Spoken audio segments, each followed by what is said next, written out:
반갑습니다. 오늘은 종려주일입니다. 예수님께서 어린 나귀를 타고 예루살렘에 입성하신 날이죠. 이때여 수많은 군정들이 종려나무 가지를 흔들며 예수님을 맞이합니다. 마치 전쟁에서 승리한 왕이 왔을 때 백성들이 환호하는 것처럼 예수님이 오시니까 기쁨으로 맞이하는 거죠. 맞습니다. 예수님은 왕이십니다. 그냥 왕도 아니고 만왕의 왕이시죠. 그러나 지금은 왕이 되려고 오신 게 아니라 십자가에 죽기 위해 오셨습니다. 사람들은 막 신나서 환호하고 그러죠. 그러나 정작 예수님의 마음은 무겁습니다. 왜냐하면 이제 고난이 시작되니까. 그리고 또 사람들이 예수님을 향해 호산나 호산나 하며 외치죠. 호산나라는 뜻은 우리를 구원하소서, 이런 의미예요. 그 당시에 이스라엘은 로마의 지배를 당하고 있었거든요. 옛날 우리나라가 일본에게 지배를 받은 것처럼. 그러니까 예수님이 이번에 우리를 구원해달라고 그렇게 외친 거예요. 예수님 구원자 맞습니다. 그러나 로마로부터 구원하는 구원자가 아니라 죄로부터 구원하는 구원자거든요. 그리고 그걸 이루기 위해선 예수님이 죽으셔야 됩니다. 그러니까 결국 예루살렘에 오늘 오신 목적은 죽기 위해 오신 겁니다. 사람들은 이런 생각을 전혀 못했죠. 예수님이 죽으시리라고는 생각도 못했어요. 왜냐하면 오히려 예수님이 죽은 자 살렸거든요. 그리고 병든 자 고치고 귀신도 쫓아내고 이런 예수님이 죽으시리라고는 상상도 못했죠. 심지어 본인들이 예수님을 죽이리라고도 상상도 못했어요. 지금이야 예수님 좋다고 호산나 호산나 외치죠. 와, 예수님 우리 최고라고, 왕이라고. 그런데 불과 며칠 후에는 예수님을 향해 너는 죽어야 된다, 예수를 십자가에 못 박아라, 이렇게 외쳐요. 그리고 또 얼마 전에는 오병이의 기적으로 정말 배부르고 기분이 좋았거든요. 그런데 예수님이 좀 이해 안 되는 말씀했다고 예수님한테 기분 나쁘다고 다 도망가 버리고. 참 이게 인간인 것 같아요. 예수님을 믿는데 순수하게 믿는 게 아니라 조건을 가지고 믿는 거예요. 자기 입맛에 따라서. 자기 입맛에 맞으면 와, 예수님은 왕이라고 이렇게 했다가 자기 입맛에 안 맞으면 예수를 죽여라 외치고. 참 이게 인간의 모습인데 잘못하면 우리도 이들과 똑같을 수 있습니다. 예수님을 믿는데 순수하게 믿는 게 아니라 조건을 달고 믿는 거예요. 딱 조건이 있어요. 이 조건대로 해주시면 감사하고, 이 조건대로 내가 원하는 대로 안 해주시면 원망하고 불평하고. 이거는 믿음이 아닙니다. 여러분, 이 믿음은 신념하고 달라요. 며칠 전 새벽 기도회 때도 말씀드렸지만 신념은 내가 중심인 거예요. 내가 선택을 합니다. 그러니까 예수님 내가 선택하고서 내 마음에 들면 좋은 거고 안 들면 싫어버리고, 그리고 다른 부처님을 믿고 이런 식으로. 그거는 믿음이 아니라 신념이에요. 믿음은 뭐냐면 근거가 나에게 있는 게 아니라 그 믿음의 대상에게 있는 거예요.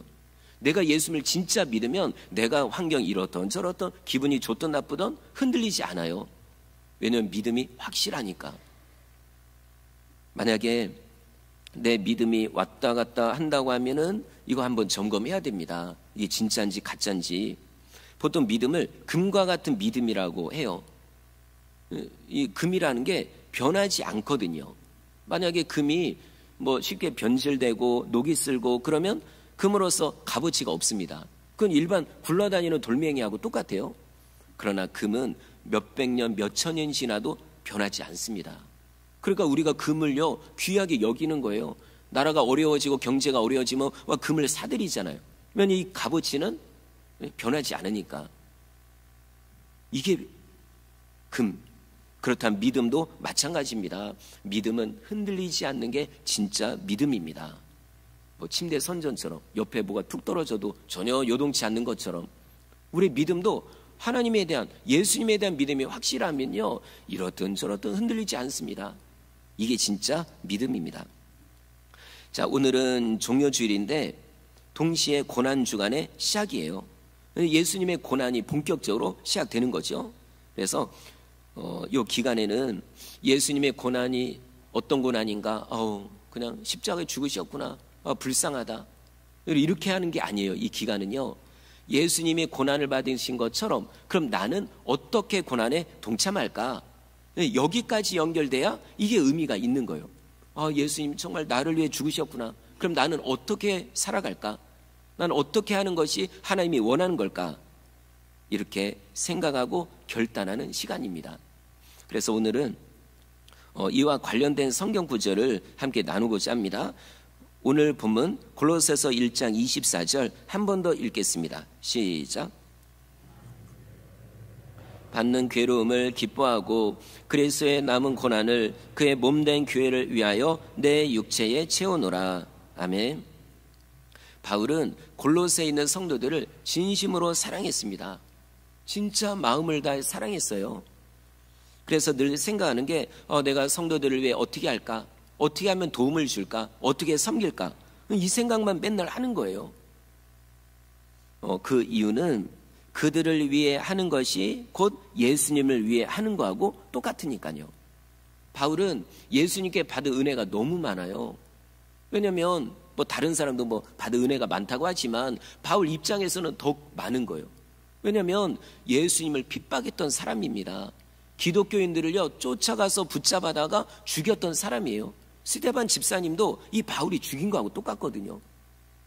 이랬던 나를 예수님이 용서하시고 구원하시고 직접 만나주시고 여기에다가 일꾼 삼아주시니까 이게 너무 감사해서 그래서 어떻게 할까? 예수님 은혜 어떻게 갚을까? 근데 사실 갚을 수가 없어요. 돈을 몇십억을 준다고 갚을 수 있나요? 아니면 내 생명이 100개여서 생명 100개를 헌신한다고 해서 갚을 수 있을까요? 여러분 못 갚습니다. 그 대신 할 수 있는 방법이 있어요. 이걸 바울이 안 거예요. 그게 뭘까요? 어떤 방법일까요? 바로 교회를 위해서 다른 성도를 위해서 섬기는 것, 이게 바로 예수님을 섬기는 거하고 똑같다는 거죠. 그래서 몸부림치며 이 일을 하는 겁니다. 교회를 위해 성도들을 위해서 최선을 다해 섬기는 겁니다. 얼마 전에도 말씀드렸지만 하나님을 진심으로 사랑하는 사람은 교회도 사랑합니다. 왜 그러냐면 교회는 하나님의 집이니까. 그죠? 당연하죠. 아내가 좋으면 처갓집에 말뚝에다가도 절한다고 이런 속담이 있잖아요. 그런 식이면 똑같은 거예요. 하나님이 좋으니까 하나님의 집이 좋은 거죠. 자꾸만 생각나고 또 오고 싶고 또 못 올 때는 정말 마음이 너무 아쉽고 이런 마음이 든다고 하면 진짜 하나님을 사랑하는 겁니다. 그리고 또 예수님을 진심으로 사랑하는 사람은 교회를 사랑합니다. 왜냐하면 교회는 예수님의 몸이니까. 그죠? 교회, 사람 몸으로 말하면 머리는 예수님, 그리고 몸은 우리 성도들 전체를 가리켜 교회라고 하는 거예요. 그러니까 늘 성도에 대해서 관심이 있는 거예요. 이 성도님 왜 요번에 왜 안 오셨을까? 걱정되고 또 근심도 되고 그래서 한번 전화도 한번 해보고 내 목장 싣고 왜 잘 나오는데 왜 안 왔을까? 이런 생각도 하고 또 그분들을 위해서 간절히 기도하고 이게 진짜 예수님을 사랑하는 거예요. 예수님을 사랑하면 성도를 사랑할 수밖에 없습니다. 하나님을 사랑하면 교회를 사랑할 수밖에 없습니다. 근데 만약에 이제 교회를 다니는데 교회에 대해서 전혀 만약에 관심이 없거나 물론 교회 나온 지 얼마 안 된 분들은 어쩔 수 없죠. 잘 모르니까. 근데 교회를 오래 다녔는데도 이번 한 주간 교회가 어떻게 돌아갔는지 전혀 생각이 없고 몇 주 동안 아니면 몇 달 동안 전혀 관심이 없다고 하면 사실 하나님을 사랑하지 않는 겁니다. 자, 지금까지 혹시 그렇게 살아왔어도요, 이제는 이번 특별히 고난주간을 통해 하나님을 더 사랑하시길 바랍니다. 하나님은 여러분을 위해 하나밖에 없는 아들을 주셨거든요. 아들을 희생한 거예요. 여러분 이거 누가 이런 걸 할 수 있나요? 아니 아무리 사랑해도 나랑은 사실 상관없잖아요. 근데 그 사람을 위해 내가 뭘 헌신한다고요? 아니 내 자식을 죽게 한다고요? 이런 있을 수 없는 일을 하나님은 하셨습니다. 그리고 예수님은 우리를 위해 죽으신 거예요. 자기의 생명을 희생하셨습니다. 이 정도로 우리를 사랑합니다. 여러분 우리는 일주일 동안 하나님 생각, 예수님 생각 한 번도 안 했을지 몰라요. 그러나 하나님은 여러분을 잊은 적이 없습니다. 예수님은 여러분을 위해 기도를 안 한 적이 없습니다. 늘 기도하고 늘 걱정하며 그 하나님은 불꽃 같은 눈동자로 다 보고 계셨던 거예요. 이 정도로 우리를 사랑하는데, 자, 이제는 여러분도 하나님을 사랑하시길 주의 이름으로 축원합니다. 자, 오늘 편지는 바울이 쓴 거거든요. 근데 어디 놀러 가서 편하게 쓴 게 아니에요. 뭐 이렇게 작가나 시인 뭐 이런 분들, 글을 쓰는 분들 이렇게 보면은 뭐 보니까 어디 휴양지나 뭐 이런 데 가가지고 뭐 매번 그런 거 아니지만 그런 데서 분위기 좋고 또 경치 좋고 또 맛있는 거 옆에다가 두고 커피 한 잔 딱 옆에다가 두고 그래서 편안하게 글을 쓰는 분들도 있겠죠. 그런데 바울은 그런 상태가 아닙니다. 지금 어디에 있냐면 감옥에 있는 거예요. 감옥에서 편지를 씁니다. 그래서 이걸 가리켜 옥중서신이라고 하는 거예요. 감옥에서 쓴 편지. 그리고요, 이 감옥이 이게 로마에 있거든요. 로마에 갈 때도요, 내가 그냥 내가 들어갈게 해서 들어간 것도 아니에요. 죄도 안 지었습니다. 죄수의 신분으로 쇠사슬에 묶여서 끌려간 거예요. 그 먼 거리를 배 타고 가다 빠져 죽을 뻔하기도 하고, 그러면서 끌려가서 감옥에 들어갔거든요. 거기서도 편지를 쓰는 거예요. 만약 우리 같으면 야 이거 어떻게 하냐, 이제 나 죽었다, 아니 나 이거 언제 죽나, 이거 죽으면 큰일 난데, 우리 부모님도 못 만나고 아내도 못 만나고 남편도 못 만나고 자식도 못 만나고, 야 이거 어떻게 되나, 사실 이 걱정할 거 아니에요. 그런데 바울은 전혀 자기 걱정은 하나도 안 해요. 오히려 감옥 밖에 있는 성도들을 걱정합니다. 우리 성도들 잘 지내고 있을까? 나 때문에 너무 마음 힘들어하는 거 아닐까? 이 생각을 하며 그들을 위해 편지를 쓰는 거예요. 골로새서 바로 앞이 빌립보서가 있거든요. 이것도 옥중서신이에요. 그때도 감옥에 있었습니다. 근데 거기서도요, 성도들에게 말하기를, 이제 편지에 쓰기를, 여러분 기뻐하십시오. 아무것도 걱정하지 말고 기도하십시오. 항상 기뻐하고 힘내십시오. 막 이러고 있어요. 아니 누가 보면은 미쳤다고 할 거예요. 참, 자기는 감옥에 들어가서 나오지도 못하고 언제 죽을지도 모르면서 뭐 남의 걱정하고 있냐고, 지코가 석자면서 아마 이런 얘기 하겠죠. 그러나 바울은요, 그런 생각 하나도 없습니다. 나는 이미 죽기로 작정한 사람이에요. 여러분, 죽기로 작정하는 사람 못 이깁니다. 그죠? 죽기로 그냥 죽기 살기로 그런 사람 못 이겨요. 바울이 이미 죽기로 작정했어요. 그러니 내 걱정은 하나도 안 들고 오히려 감옥 밖에 있는 성도들을 걱정해서 참 잘 어떻게 지내고 있나, 혹시 어려움은 없나, 이런 생각을 하고 있는 거예요. 그 정도로 성도를 사랑한다는 증거입니다. 그래서 어떤 좋은 소식이 들리면요, 이거에 얼마나 기쁜지, 여러분 감옥에 들어갈 때 고스란히 들어갔을까요?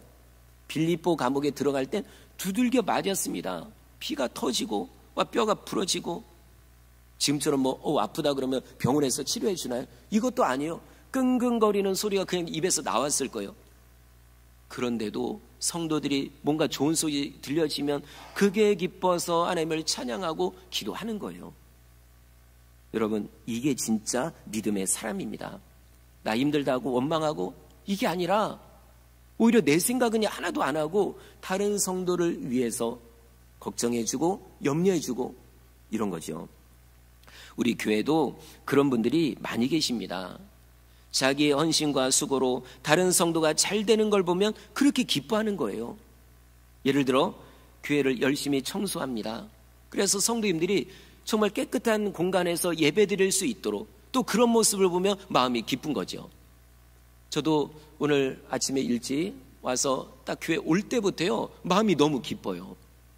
왜냐하면 교회를요, 그렇게 여러분들이 정말 깨끗하게 청소하고 섬기고 그러거든요. 와, 얼마나 깨끗한지 늘 말씀드리잖아요. 어떤 분들이 교회 이렇게 오시면 와, 이거 지은 지 얼마 안 된 거냐고. 아닙니다. 오래됐습니다. 그래도 깨끗한 이유는 누군가가 정말 알게 모르게 청소하고 갈고 닦고 또 잘못 좀 안 좋은 곳이 있으면 또 수리하고 그러니까 이게 깨끗한 거죠. 그리고 또 어떤 분들은 아름다운 찬양을 준비해서 성도들이 은혜로운 예배를 드리게 하는 거예요. 조금이라도 보탬이 되도록. 그래서 성도들이 은혜 받고 하면 그게 기쁜 거죠. 또 어떤 분들은 주일학교 학생들을 잘 가르쳐서 아이들의 신앙이 성장하는 걸 보고 기뻐합니다. 너무 감사하죠? 이 교회 또 들어오실 때 밑에 보셨지만 어린 아이들 새싹부 해서 그냥 애들 예배 드리고 이런 모습들, 이걸 보면 얼마나 기뻐요. 와, 우리 아이들이 이렇게 예배 드리고 하나님 배우고 이런 거요. 그런 기쁨들. 또 어떤 분들은 맛있는 음식을 준비해서 성도들이 맛있게 식사하는 걸 보는 거예요. 그걸 보면 또 마음이, 내가 배부른 거죠. 그리고 또 어떤 분들은 차량 운행을 일찍부터 돕습니다. 왜냐하면 우리 교회는 몸이 아픈 분들도 많이 계시고 연로한 분도 많이 계시거든요. 그러니까 그분들 예배 드릴 수 있도록 일찍이 나와 이게 가능하거든요. 또 성도님들이 다 가도 맨 나중에 또 운행하고 마무리하는 분들도 그분들이죠.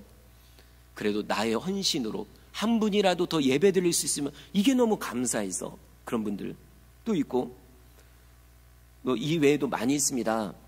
또 언급 안 하면 좀 그럴 수 있으니까 주차 봉사하는 분들, 안내 봉사하는 분들, 새가족팀, 방송팀, 뭐 재정부에서 여러모로 이런 분들. 또 어떤 분들은 정말 교회 누군가를 위해서 간절히 기도하는 거예요. 너무 마음이 아프니까. 어떤 애들은 막 눈물로 기도합니다. 본인이 아픈 거 아닙니다. 내 가족이 아픈 거 아니에요. 근데 마치 내가 아픈 것처럼, 내 가족이 아픈 것처럼 그렇게 간절하게 기도하는 그 모습들. 여러분, 그분들이 진짜로 하나님을 사랑하는 사람입니다. 교회를 사랑하는 사람, 예수님을 사랑하는 사람이죠. 자, 우리 성도님들도 뭐 다 똑같이 하라는 그런 얘기는 아니고, 제가 이렇게 쭉 나열을 한 이유는 나도 어떻게 섬길 수 있을까? 교회 그런 부분에서 섬길 수 있구나 라고 혹시 마음이 그런 생각이 들면 그렇게 하면 되는 겁니다. 그래서 여러모로 이렇게 교회를 섬기시기를 또 바라고요. 자, 다시 24절을 보면은 바울이 어떤 마음으로 교회를 섬겼는지 나옵니다. 두 가지예요. 첫 번째, 너희를 위하여 괴로움 당하는 걸 기뻐한대요. 24절 앞부분입니다. 나는 이제 너희를 위하여 받는 괴로움을 기뻐하고. 사실 이게 말이 안 되죠. 사실 여러분, 웬만해서는 고통당하고 괴로움 당하는 거 원치 않잖아요. 그죠? 다 피해서 가려고 그러지 일부러 고난 받으려고 하는 사람 별로 없습니다. 근데 바울은 일부러 고난을 받아요. 아니, 남들이 실제로 사도행전에 나와요. 기도하다 보니까 바울이 이번에 예루살렘 가면 붙잡힐 거 알거든요. 하나님이 알려줬어요. 그래서 기도하는 분들이 제발 가지 말라고, 바울 그러면 안 된다고. 그래도 바울은 기어코 갑니다. 왜냐하면 그게 하나님의 뜻이니까. 그러니까 여러분 이거 잘 아십시오. 하나님이 보여줬다고 해서, 알려줬다고 해서 그거 피하라고 하는 건 아니에요. 어느 때는 피하라고 하실 때도 있습니다. 그럴 때 어느 때는요, 준비하라고, 그 사람을 위해서 기도하라고, 그런 거예요. 바울은 이걸 알았거든요. 아무리 옆에서 말려도요, 갑니다. 죽으면 죽으리다 하고 가는 거예요. 왜냐하면 그게 하나님의 뜻이니까. 그러니까 죽기 살기 하는 분은요, 누구도 막을 수가 없는 거죠. 자, 그리고 바울의 이 마음은 부모님의 마음하고 똑같습니다. 부모님은 자녀들 먹여 살리기 위해 진짜 몸부림치며 일을 합니다. 직장에 가면요, 위에 상사한테 욕먹을 때도 많이 있잖아요. 물론 저는 뭐 직장생활 그렇게는 안 해봤지만, 뭐 서류로 그냥 막 머리통 때리고 막 집어던지, 혹시 그런 경험 있는 분 있을지 몰라요. 뭐 그렇게 한 분도 있을지 모르겠지만, 근데 어떻게 합니까? 그래도 사표 내고 싶어도 못 내요. 내 자식을 위해서 먹여 살려야 되니까. 또 사업을 하는 분도 똑같죠. 수익이 느는 게 아니라 어느 때는 빚이 느는 경우도 있고 완전히 망하는 경우도 있습니다. 그래도 또 그냥 빚을 지고서도 일을 해요. 왜 그럴까요? 내 자식들, 내 가족들 먹여 살리기 위해서. 그리고 가족을 사랑하니까. 사도 바울도 그런 마음이에요. 나는 힘들어도, 난 아파도, 두들겨 맞아도, 그래도 성도들에게 도움이 된다면 일부러라도 고난을 당하는 거죠. 내가 고통을 당해도 한 영혼이라도 구원할 수 있다면, 이런 심정으로 살아간 겁니다. 날마다 기도합니다. 그리고 또 시간만 되면 편지를 써요. 심지어 감옥에서 그냥 아이고 막 쑤시고 아프고 이래도 편지를 씁니다. 왜냐하면 이것이 그들에게 도움이 되니까. 빌립보서에도 보면 바울의 마음이 잘 드러납니다. 빌립보서 1장 3절부터 5절 제가 읽겠습니다. 내가 너희를 생각할 때마다 나의 하나님께 감사하며 간구할 때마다 너희 무리를 위하여 기쁨으로 항상 간구함은 너희가 첫날부터 이제까지 복음을 위한 일에 참여하고 있기 때문이라. 아멘. 빌립보 성도들을 생각할 때마다 기쁘대요. 이거 빌립보서 감옥에서 썼다고 그랬잖아요. 몸이 아픈 거? 이 생각 없고요. 그냥 성도들 생각만 해도 마음이 기쁘대요. 왜 그러냐면 믿음생활 잘하고 있으니까. 이것만 해도 마음이 배부른 거예요. 기쁜 거예요. 골로새 교회를 향해서도 똑같습니다. 골로새서 1장 3절부터 4절 우리가 너희를 위하여 기도할 때마다 하나님 곧 우리 주 예수 그리스도의 아버지께 감사하노라. 이는 그리스도 예수 안에 너희의 믿음과 모든 성도에 대한 사랑을 들었으며. 그러니까 본인은 감옥에 있는데 지금 너무 기쁘대요. 왜냐하면 성도들이 믿음 생활을 열심히 하고 있으니까. 그리고 성도 간에 서로 사랑하니까. 진짜 부모님의 마음이죠. 만약에 우리 자녀들이 결혼을 해서 분가했어요. 멀리 떨어져 있어요. 근데 전화 통화를 해보면 만약에 자녀들이요 신앙생활 안 하고 그러면은 기분이 어떨까요? 부모 입장에서 진짜 괴롭겠죠. 야, 이거 어떻게 하냐 이거. 그런데 반대로 신앙생활 열심히 하고 있고 또 예전에 교회를 안 다녔는데 오히려 지금 오히려 열심히 다니고 그럼 진짜 마음이 기쁜 거죠. 바울의 마음이 그겁니다. 그리고 또 형제 간에 사랑하고 우애가 좋고 그러면 부모 입장에서도 기쁘죠. 그래도 반대로 만약에 서로 간에 형제 간에 싸우고 등지고 있고 안 본 지 뭐 몇 년 아니 몇십 년이 됐고 그러면요 이미 부모의 마음은 찢어진 거예요. 이걸 어떻게 치료합니까? 뭐 약 먹는다고 치료되나요? 형제가 하나 돼야 치료가 되는 거죠. 자, 그렇다면 교회도 마찬가지입니다. 만약에 성도 간에 서로 싸우고 다투고 등 돌리고 있고 그러면 하나님이 볼 때 기쁠까요? 아니죠. 하나님의 마음은 이미 찢어진 겁니다. 예수님의 몸된 교회가 찢어졌으니 예수님의 마음도 찢어진 거죠. 목회자인 저도요 똑같습니다. 성도님들이 서로 사랑하고 화목하고 화해하고 그러면 진짜로 마음이 기쁩니다. 사실 목회자 입장에서 성도님들이 여러 가지로 봉사하는 것도 감사합니다. 진짜 기뻐요. 근데 더 기쁜 건 서로 등 돌렸던 성도들이 하나 될 때, 서로 다투었던 성도들이 화해하고 하나 될 때, 이때 느끼는 기쁨은요 진짜로 큽니다. 그러면 어떤 느낌이냐면 야 이제는 됐다. 이제는 됐다. 왜냐하면 주님이 진짜 원하는 걸 그분이 하고 있으니까.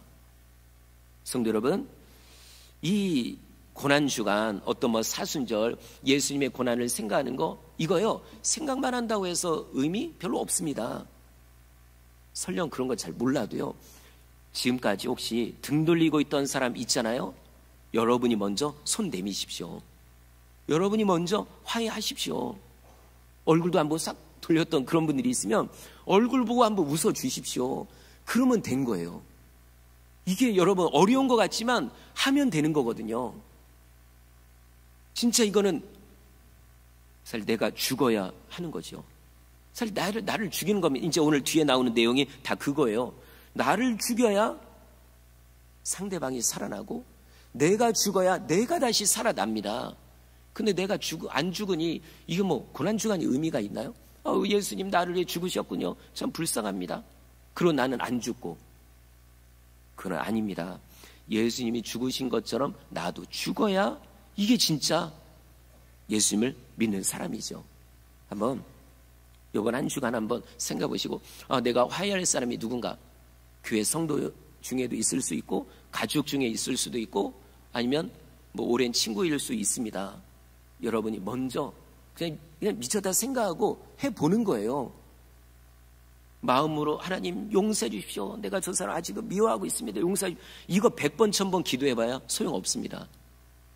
전화 한 통화 하고 여러분 직접 웃어주고 아니면 그냥 선물 하나 주고 밥 한번 사와주든지 이러면 되는 거예요. 자, 이제 또 바울이 했던 거 두 번째 교회를 위하여 그리스도의 남은 고난을 내 육체에 채운다고 합니다. 24절 뒷부분, 그리스도의 남은 고난을 그의 몸된 교회를 위하여 내 육체에 채우노라. 그리스도의 남은 고난이라고 했는데, 그렇다고 예수님의 고난을 덜 받으셨다? 그거 아닙니다. 예수님의 죽으심이 온전하지 못하다? 부족하다? 그것도 아니에요. 예수님의 죽으심은 완전한 죽으심입니다. 모든 걸 다 주셨거든요. 예수님의 그 구원, 완벽한 구원입니다. 예수님은 완벽해요. 다만 우리는 완벽하지 않은 거죠. 예수님은 완벽하지만 교회라는 공동체는 늘 부족하고 연약합니다. 그렇다면 예수님은 예수님의 역할을 다 하신 거예요. 그러나 교회는 늘 부족하거든요. 그러니까 이게 뭐냐면 예수님의 뒤를 이어서 누군가 희생해야 된다는 그런 얘기예요. 그걸 가리켜 그리스도의 남은 고난이다라고 얘기하는 거죠. 그 역할을 누가 했냐면 그 뒤를 이어서 제자들이 한 겁니다. 그리스도의 남은 고난을 위해 제자들이 헌신하고 희생한 거예요. 나중에는 전국을 다니며 복음을 전하다가 다 순교를 당한 거죠. 그 부분을 이어서 채운 거고, 그 뒤를 이어서 지금 바울이 똑같이 얘기하는 거예요. 그리스도의 남은 고난을 내 육체에 채우겠다 이겁니다. 예수님도 자신의 육체의 고난을 채우셨습니다. 그런 것처럼 바울도 자기의 육체의 고난을 채운다는 거죠. 자, 그러면 예수님이 구체적으로 어떻게 자기의 육체의 고난을 채우셨을까? 이걸 알아야 우리도 따라하죠. 자, 그래서 제가 5가지로 짧게 말씀을 드릴게요. 첫 번째, 로마 군병들에게 붙들려서 무지막지한 채찍에 맞으셨습니다. 당시에 죄수들을 사형시켜요. 십자가에 못 박아서. 그런데 사형시키기 전에 먼저 채찍질을 합니다. 거의 반 죽을 정도로 채찍질을 해요. 그래야 십자가에 매달렸을 때 고통을 덜 당하고 빨리 죽는다고. 물론 이게 죄수를 위한 건지 아니면 뭐 죄수를 더 고통스럽게 하는 건지 모르겠지만 어쨌든 그렇게 때리는 거예요. 아니, 죄도 없는 예수님이 그런 채찍질에 맞는데 이게요, 로마 군병들이 때릴 때 안 아픈 데만 골라서 때렸을까요? 아닙니다. 그냥 무작위로 때린 거예요. 그 예수님의 몸에 나 있는, 온몸에 있는 채찍질의 흔적이 바로 우리를 위한 고난의 흔적입니다. 두 번째, 머리에 가시관을 쓰셨습니다. 원래 예수님은 영광의 면류관을 쓰셔야 될 분이에요. 반짝반짝 빛나는 그 면류관을 써야 되거든요. 만왕의 왕이시니까. 근데 이 로마 군병들이요, 예수님을 놀리려고, 뭐 네가 왕이라고? 아이, 웃긴다, 좋다, 한번 당해봐라 해가지고요, 그 날카로운 가시를 엮어서 예수님의 머리에 씌운 거예요. 이 가시의 독성이 얼마나 강한지 찔리면 그냥 머리가 깨질 정도로 아프다고 해요. 몸에 찔리면 그 몸이 띵띵 붓는 거예요. 예수님의 머리에 찔리셨으니 온 머리가 죽으실 때까지 고통을 당하는 겁니다. 그렇다면 예수님 머리에 나 있는 가시에 찔린 흔적도 다 우리를 위한 고난의 흔적입니다. 세 번째, 무거운 십자가를 지고 골고다 언덕길을 오르십니다. 이 십자가의 무게는요, 다른 죄수들이 짊어진 십자가의 무게와 비교할 수가 없어요. 왜 그러냐면 예수님 자기 죄 때문에 맨 게 아니거든요. 그리고 한두 사람의 죄가 아니라 모든 인류의 죄를 짊어지고 간 겁니다. 이 무게가 얼마나 무거울까요? 그러니 골고다 언덕길을 올라가면 쓰러지고 또 쓰러지고 하는 거예요. 그래도 일어납니다. 왜냐하면 죽어야 되니까, 우리를 위해. 쓰러지면서 다 까지고 또 피난 그 모든 흔적들이 바로 우리를 위한 고난의 흔적입니다. 네 번째, 골고다 언덕에서 손과 발에 대못이 박힙니다. 여러분, 이 손이 어떤 손입니까? 예수님의 손이 수많은 병자를 고쳐주신 손이잖아요. 그죠? 아픈 자들 위해 손을 얹어서 다 고쳐주셨는데 이 정말 무식한 사람들이 그 손을 갖다가 못 박으라고 해서 못 박은, 아니 로마 군병들이 자기가 원해서 박았나요? 이스라엘 백성들이요, 예수님한테 고침받은 그 사람들이 예수를 십자가에 못 박으라고 외쳐가지고 십자가에 못 박은 거예요. 그리고 예수님의 발, 그렇게 부지런히 다니며 복음을 전하셨던 그 발, 사람들에게 생명을 주셨던 그 발에다가 대못을 박아 십자가에 매달은 거죠. 참 이게 인간입니다. 우리도 그렇지 않나요? 예수님께 받은 은혜가 그렇게 많은데 그런 생각은 하나도 안 나고 오히려 내 원하는 거, 내가 지금 기도하는 거 안 들어준다고 원망하고 불평하고. 사실 우리나 이들이나 똑같은 거예요. 예수님의 손과 발에 못을 박았습니다. 예수님의 손과 발의 나이는 못자국도 우리를 위한 고난의 흔적입니다. 다섯 번째, 예수님의 숨을 거두시자 로마 군병들이 창으로 예수님의 옆구리를 찌릅니다. 그랬더니요, 예수님의 몸에 남아있던 모든 물과 피가 다 쏟아져 나온 거예요. 이 피는 여러분 죄인의 피가 아닙니다. 옆에 양옆에 매달려 있는 죄수들이야 죽어서 피 흘려도요, 이건 죄수의 피인 거예요. 죄가 흐르는 피입니다. 그러나 예수님의 피는 고귀한 피, 거룩한 피, 하나님의 아들의 피예요. 놀라운 건 그 피가 이 땅에 묻어서 흙으로 만들어진 우리 모든 인간의 죄를 다 씻어낸 겁니다. 생명의 피, 존귀한 피. 그런데 우리는 어떤가요?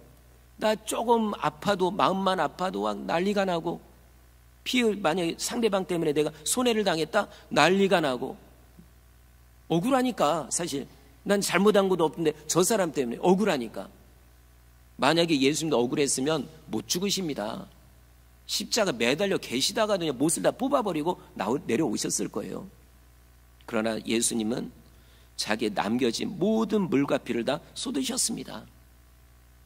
그렇다면 예수님이 옆구리에 있는 창자국도 우리를 위한 고난의 흔적입니다. 한번 보십시오. 예수님의 머리끝에서 발끝까지 성한 곳이 하나도 없어요. 그 모든 상처들이 우리를 위한 고난의 흔적입니다. 그러니까 사도 바울이 이걸 잘 알았어요. 예수님의 모든 고난, 모든 상처, 육체에 난 그 흔적들, 이게 다 나를 위한 흔적인 줄 아는 거거든요. 그래서 어떻게 합니까? 그렇다면 나도 예수님처럼 내 육체의 고난을 채우겠다 마음에 다짐합니다. 이 바울이 어떤 고난을 당했는지 고린도후서 11장에 자세하게 나옵니다. 감옥에 갇힌 것도 여러 번이고, 매도 수도 없이 맞았고, 여러 번 죽을 뻔하기도 하고, 유대인들에게 매를 맞는데 5번씩 맞았어요. 유대인들이요, 그냥 너 좀 아파라 해서 톡톡 때렸나요? 죽으라고 때린 거죠. 3번은 몽둥이로 맞고, 이 몽둥이 이제 번역을 따라 좀 다르긴 하지만, 우리가 상식적으로 생각해도 야구 방망이에다 두들겨 맞으면 멀쩡한가요? 한 번은 돌에 맞아서 진짜 죽었고요. 거의 죽은 거예요. 다시 살아나서 다시 걸어 들어왔지만, 배를 타고 가다가 죽을 뻔한 적도 3번이나 있고, 고린도후서 11장 27절에서는 또 이렇게 얘기합니다. 또 수고하며 애쓰고 여러 번 자지 못하고 줄이며 목마르고 여러 번 굶고 춥고 헐벗었노라. 만약에 바울을 우리가 만났다면, 바울이 여기에 지금 걸어 들어왔다면 우리는 바울인지 모를 거예요. 걸어가고 옷도 좀 좋은 옷 입고. 아닙니다. 아마 들어오면요, 이 거지가 들어왔나? 진짜예요. 이 거지가 들어왔나? 왜냐면 누더기거든요. 지금 머리부터 발끝까지요, 바울도 예수님하고 똑같은 거예요. 바울이 아니라 예수님이 들어와도, 물론 우리가 상상하는 예수님은 서양인이겠죠, 그죠? 중동 사람. 근데 만약에 우리 똑같은 대한민국 사람의 모습으로 온다고 하면은 아마 예수님을 인정 안 할 거예요. 아무도. 저도 아마 모를지 몰라요. 왜냐면 예수님의 모습은 머리부터 발끝까지 다 상처 투성이니까 냄새나고. 사도 바울은 얘기합니다. 나는 세상의 찌꺼기와 같이 되었다고요. 찌꺼기요, 쓰레기, 냄새나는, 이게 예수님의 모습입니다. 바울이요 이렇게 고백합니다. 갈라디아서 6장 17절. 이후로는 누구든지 나를 괴롭게 하지 말라. 내가 내 몸에 예수의 은적을 지니고 있노라. 아멘. 여러분, 사람들이 바울을 인정을 안 해요. 뭐 네가 뭐 사도라고? 아니, 예수님의 제자들이나 사도지. 네가 뭐 사도냐고? 너 예수님 만난 적 있냐고? 오히려 이상한 사람들이 내가 사도다 막 이러고 있으니까 속이 터지죠. 그래서 말하기를 누구도 나를 괴롭게 하지 말아라. 나는 사도다. 내 사도의 증거가 무엇인지 아느냐? 그 증거가 뭘까요? 몸에 나 있는 다 상처들인 거예요. 그럼 우리 교회 누가 진짜 교인일까요? 누가 예수님이 진짜 제자일까요? 누가 성도일까요? 아, 교회 등록되어 있는 분들? 맞아요. 예. 세례받은 세례증? 목사면은 목사 안수증? 아닙니다. 아무 그런 의미가 없습니다. 내가 얼마만큼 상처를 입어 있는가 이거예요. 얼마만큼 주님을 위해, 교회를 위해, 성도를 위해, 다른 자들을 위해 얼마만 고난을 받았는가. 그 흔적들, 이게 예수님의 제자라는 표시입니다. 예수님을 진짜로 따라가는 자들은요 똑같아요. 예수님이 머리부터 발끝까지 다 상처투성이고 피투성인 것처럼 예수님을 따라간 제자들도 다 그래요. 베드로 나중에 십자가 거꾸로 매달려 죽습니다. 어떤 제자는요 칼에 맞아 죽고 목이 잘려 죽고 살가죽이 벗겨 죽고 기름감에 들어가고, 그러니까 딱 보면은 죽을 때 모습을 보면 예수님하고 똑같아요. 사도 바울도 똑같고요. 이게 진짜 예수님의 제자입니다. 자, 그러면 한번 우리 자신을 한번 돌아보시기 바랍니다. 내가 신앙생활 하면서 내가 주님을 위해 받은 고난이 어느 정도나 있나? 내가 주님을 위해 또 교회를 위해 땀을 흘려본 적 있는가? 눈물을 흘려본 적 있는가? 아니면 열심히 봉사하다가 누가 이상한 말 해서 마음 아픈 적이 있는가? 물론 아프게 하면 안 되지만, 근데 여러분 교회 섬기다 보면 안 아플 수가 없습니다.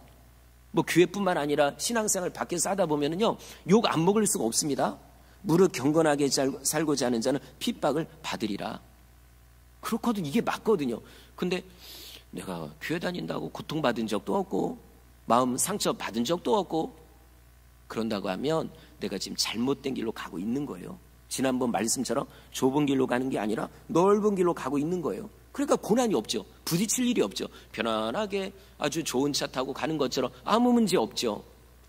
그러나 주님을 가신 길로 가려면 고난을 받을 수밖에 없습니다. 나중에 우리가 하늘나라 가면은 예수님이 보시는 게 그걸 같아요. 너 직분이 뭐냐? 여러분 그거 안 봅니다. 너 교회 몇 년 다녔냐? 이거 안 봐요. 한번 네 몸을 보자 이겁니다. 네 마음이 어땠는데 한번 보자. 와, 진짜 네가 나를 위해서 그런 상처들이 있구나. 이런 흔적들이 있구나. 나랑 똑같네. 예수님이 말씀을, 야 너랑 나랑 똑같네. 좋아, 너는 천국이지. 그죠? 당연하지 않나요? 똑같아야 들어가는 거 아닌가요? 너무 다르면 이게 아닌 거죠. 이거는 예수님을 믿는 게 아니고 예수님의 제자가 아니죠. 제자는 똑같아야 제자입니다. 자, 말씀을 마치겠습니다. 이번 고난주간 그리고 남은 사순절 기간이기도 하고, 이 기간 동안에 그러면 나는 주님을 위해 어떻게 살 것인가? 내 육체에 고난을 채우는 거 어떻게 하는 게 고난을 채우는 걸까? 그래서 어떤 분들은 금식을 하기도 하고요. 어떤 분들은 그런 그 식사비를 모았다가 또 헌금하는 분들도 계시고, 어떤 분들은 특별히 고난주간이니까 새벽기도 오시는 분도 있고, 그 시간이 안 되면 집에서라도 인터넷으로 하는 분도 있고, 아니면 시간 날 때 교회 와서 중보기도실에서 기도하는 분도 있고, 뭐 교회 진짜 못 오는 분이다 그럼 집에서라도 기도하거나 그런 분들도 있고, 아니면 이번 기회에 내가 한 영이라도 전도해야 되겠다 하는 분도 있고, 이건요 사람마다 다릅니다. 어쨌든 나도 이번 한 주간 내 육체 가운데 고난을 채울 수 있는 여러분 되시기를 주의 이름으로 축원합니다.